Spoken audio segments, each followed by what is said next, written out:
thanks for being I want to compliment the Social Democrats on this very, very important motion. But I don't know, is it going to fall on deaf ears? I fear it will. Like so many other motions like this before. And I remember when Deputy Healy Ray's brother, now Minister of State Michael, and I went across with the IFA to some supermarkets in Dublin, and with a small number of IFA activists and worried from the vegetable and fruit and supporters, and saw what 3 trolleys were filled up to water level, and they didn't cost €12 each.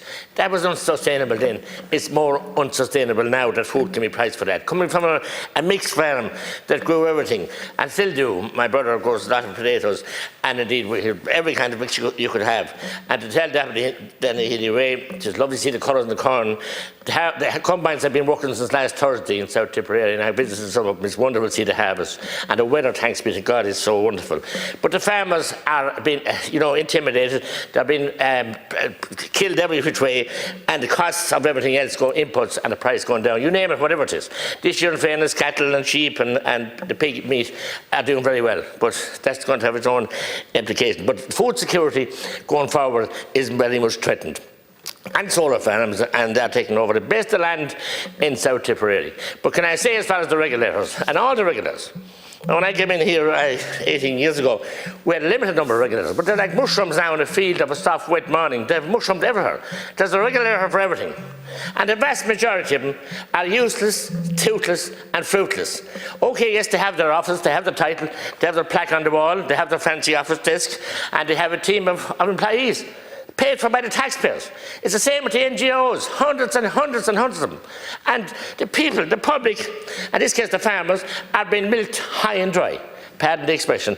And the regulators, as I said, are toothless, useless and fruitless. It's so sad.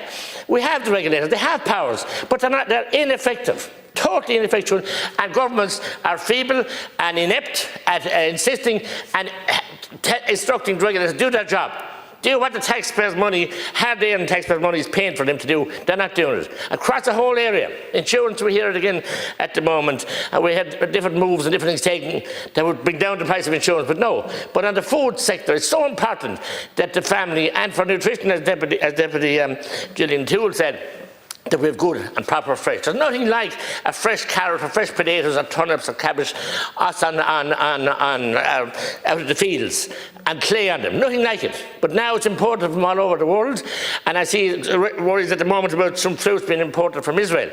So support our farmers, but above all, insist that the regulations and the regulators that are employed to do their job, do their job.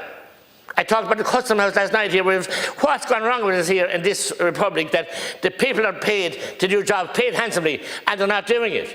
Because we're all in hock to the big conglomerates. The governments are in fear of them, probably in hock to them, and everybody else as well. Big is wonderful. We know the price and the cost when all the small producers are gone, and they are going like a snow off a ditch. They're disappearing because it's not viable and they can't survive. I support the motion, and I appeal to the Minister here to try and ask the regulators to do their job. Thank you, Deputy.